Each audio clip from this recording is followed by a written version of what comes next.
Hello, everyone. This is Gerald Salenti, and it's Wednesday, December 14th, 2022.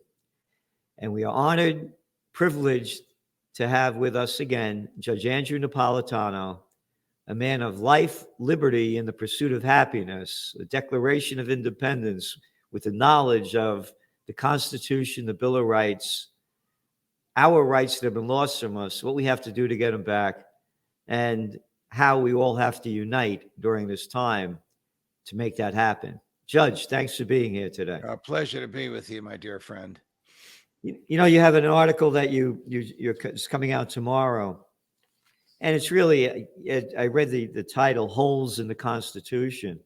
I mean, this is like a daily report, it's the holes in the Constitution. What else is new? The Bill of Rights. It's every day. It's robbing us of what our founding fathers fought for, this country, to bring us freedom and liberty and the pursuit of happiness, which is never allowed. No, there's no pursuit of happiness anymore. Get back in your house, lock down your business.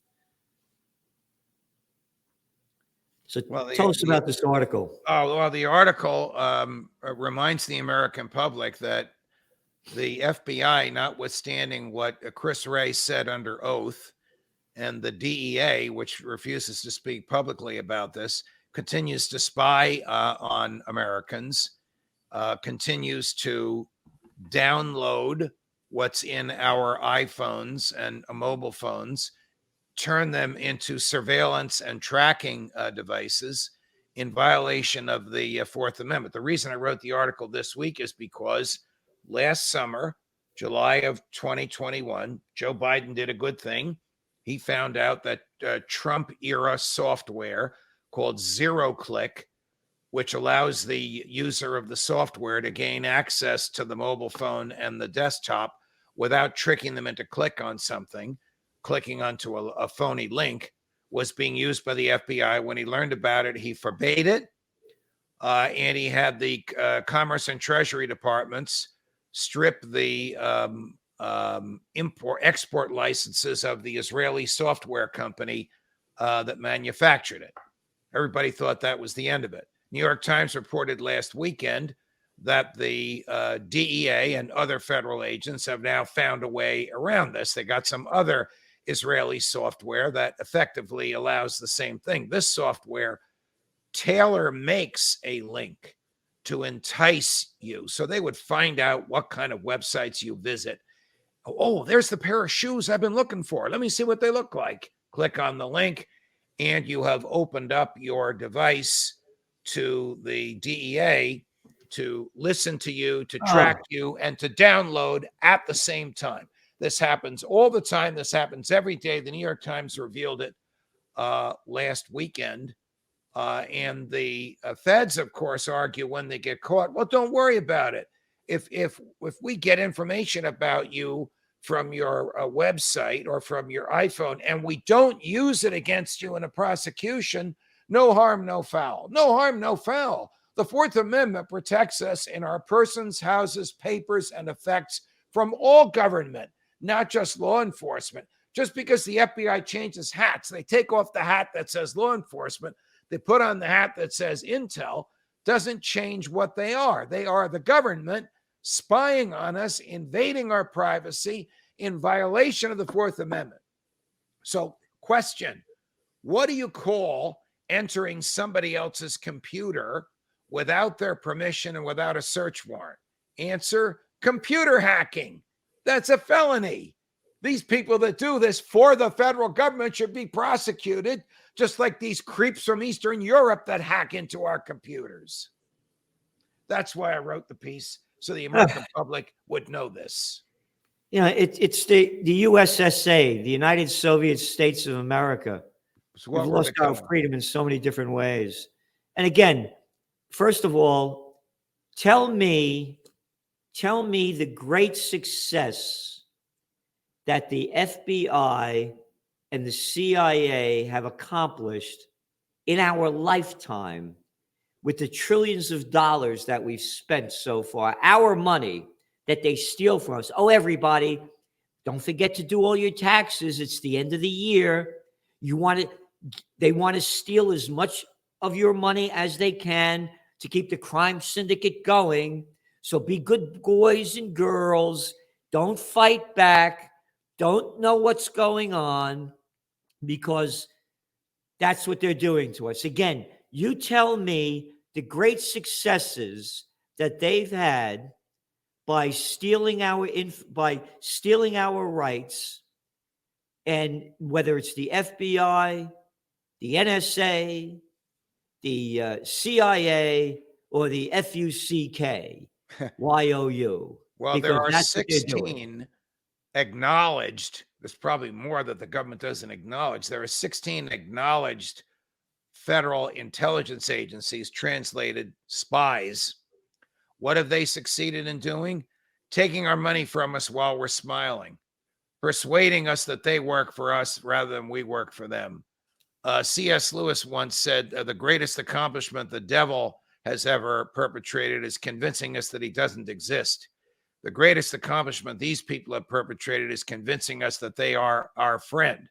Remember what Ronald Reagan said, the 9 most dangerous words in the English language are, hi, I'm from the government, I'm here to help you.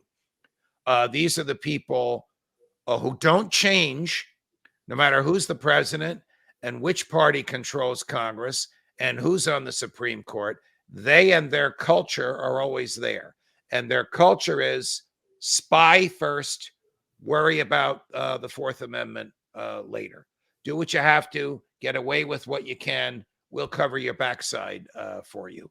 That's what they've succeeded. Have they kept us safe? Ask the people whose families were killed on 9/11. Have they preserved our liberty? Read my column. They absolutely have not preserved our liberty. They have done nothing that they were charged with doing, except being this big, monstrous, below the surface, below the radar, tax grabbing, spying, deep state monstrosity that George Orwell warned us about.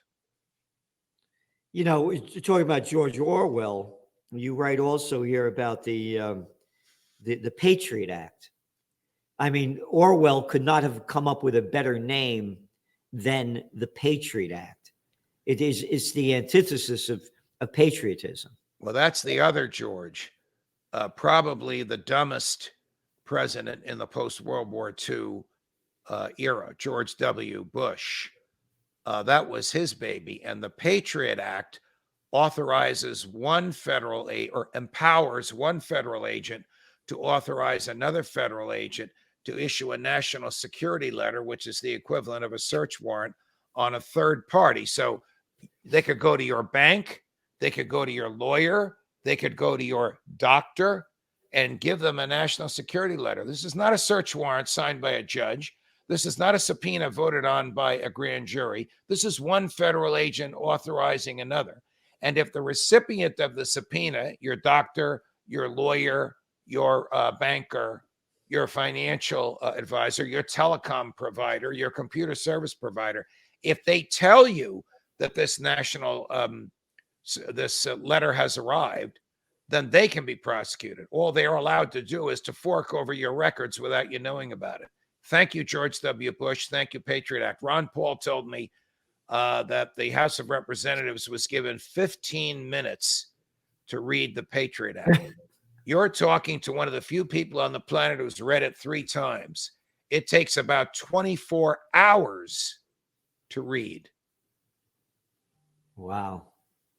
Again, you know, we've lost our freedom in this country. If we don't have a new third party, we're finished. And that's the only way I see it changing, because as I say, it's a crime syndicate. And again, look what they've accomplished. Nothing. You know, to me, you know, in my lifetime, things really began to change a lot for the better at the end of the Vietnam War. It was really a free time. It was a wild time. And then that low-life piece of scum crap, arrogant boy, Fauci, sold America on the AIDS scare. That was the beginning. That's what started to change it. Number 2, 9/11. You and I remember the days before 9/11. You could go to any office building, anywhere you wanted, There were no guards taking your name. You walked in. You walked in when you went go fly. You run. I'm always late for the flight, so I'm running down. You didn't have to get felt up and frisked to see when you were going on. You could call an airline and say, "I'm 5 minutes late. Would you hold the plane?" And they'd hold it for you, and the flight attendant would keep the door open until you ran onto the plane. I can't tell you how many times I did that. Me too. And so what I'm saying is that's number two. Our whole life changed, and people that haven't been born before that have no idea how our lives changed with this. You said one of the dumbest president.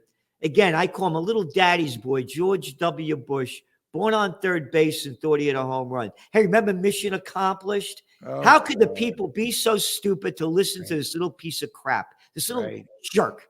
And remember, we're going to get that guy, Osama bin Laden, dead or alive. Yeah. Well, remember this.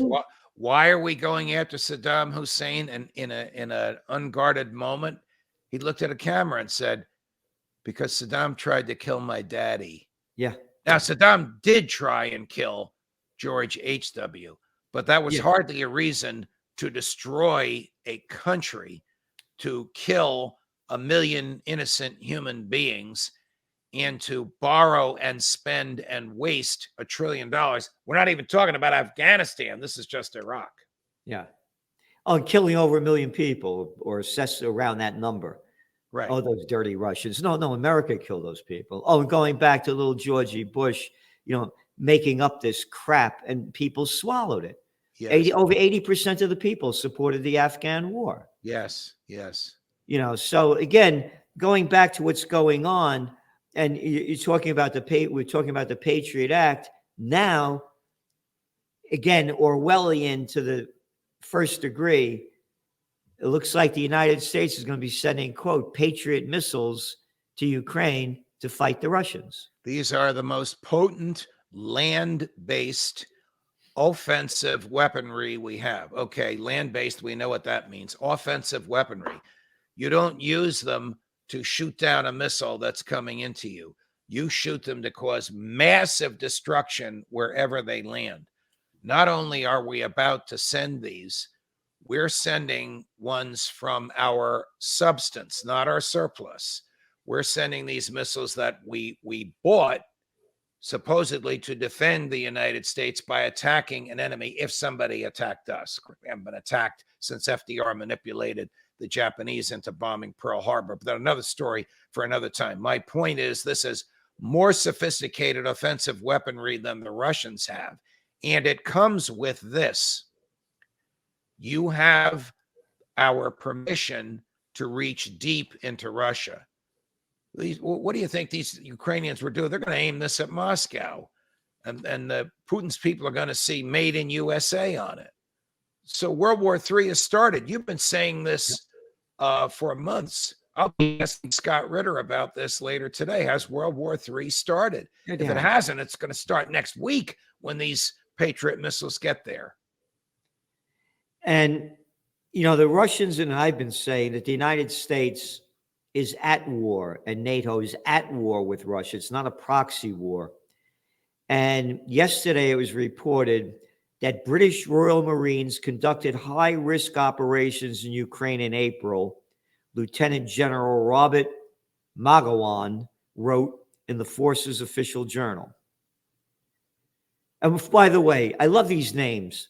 Royal Marines. What royal? Just stop this royal crap. Who the hell are you talking to? What am I, a little Boy Scout royal? Well, to us, but this is the language that they use. Correct. So that people become submissive. What Correct. Royal? You're royal piece of shit. Look, the Brits do not refer to themselves as citizens. They refer to themselves as subjects of the monarchy of King George. What is his name? Charles III. Anyway, this is very serious stuff. So here's the situation as we understand it. Ukraine and Poland share a border. Poland's directly west of Ukraine. At that border are 40,000 American troops, including our elite 101st Airborne, and 50,000 Polish troops.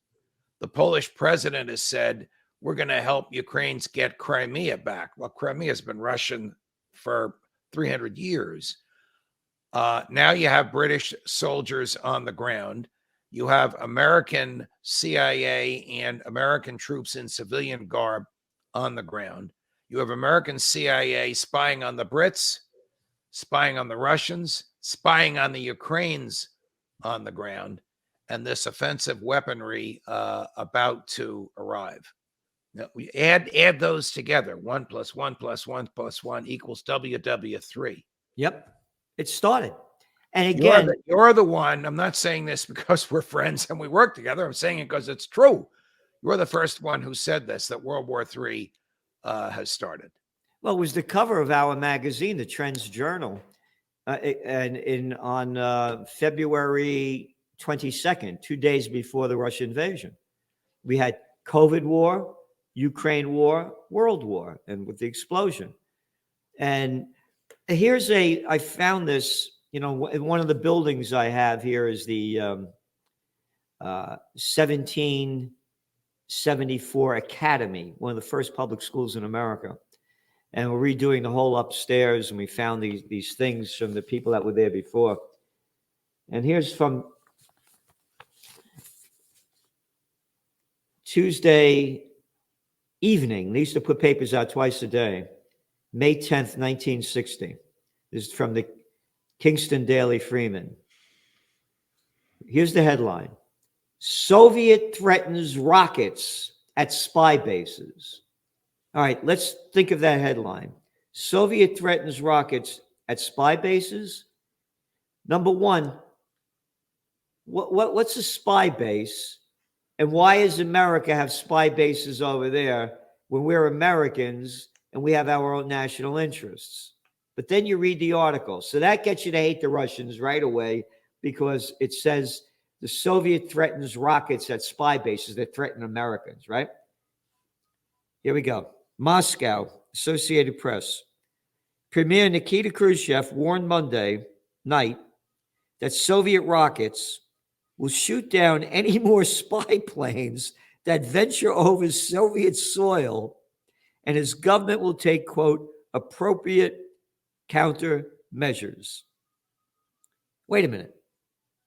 It says Soviet threatens rockets at spy bases. No.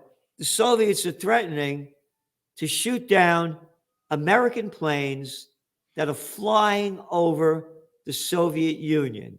But it would be perfectly fine for Soviet planes to fly over America. Well, look, you have either the cultural or the intentional mouthing of the government's version of things by the headline writer. The headline writer should say, Soviets threaten to shoot down America, invasion of Soviet airspace. But they're not going to say that. They're going to make it sound like somehow we have the moral right to invade Soviet airspace, and that Khrushchev is a dangerous thug to want to shoot the planes down. And that shows you the power of the deep state, which probably started in 1947 when Harry Truman and the Republican Senate and Democratic House created the CIA and the national security state began. It shows you their power to ingratiate their version of things, even in a headline writer in a small town like Kingston, New York. Yeah. But you see, most people only read the headlines. They don't read the entire story. Correct. And so that's how the propaganda, and they're doing it right now with Russia. They only sell one side of the story, and they don't talk about the comedian who used to play the role at a sitcom, Zelensky, as the president of Ukraine and play the piano with his penis. They don't talk about that clown that is now a hero, the new Winston Churchill of the world, another murderer, by the way. Yes. But America loves him too. And they promote it, and the people only know the one side of the story. And the Azovs, the Nazi connection, how they overthrew the democratically elected government of Viktor Yanukovych in 2014, brought to you by Victoria Nuland and the Obama administration. None of that. We don't need any of those facts. All we'll do is read the headlines, listen to the mainstream news, and stay stupid. Well, I'm sorry to say that what you're saying is correct, and some things never change.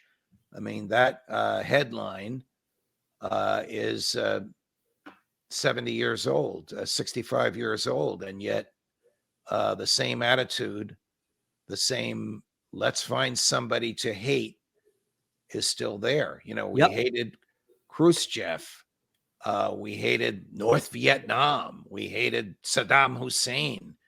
Now we hate Putin. Throw in there for a while hatred of COVID, not hatred of the Faucis and Murphys and Hokels and I forget her name in Michigan that locked everybody down and locked them up if they didn't comply, but hatred of foreign entities, the Chinese disease. Yep. Orwell predicted that. Do you remember Emmanuel Goldstein?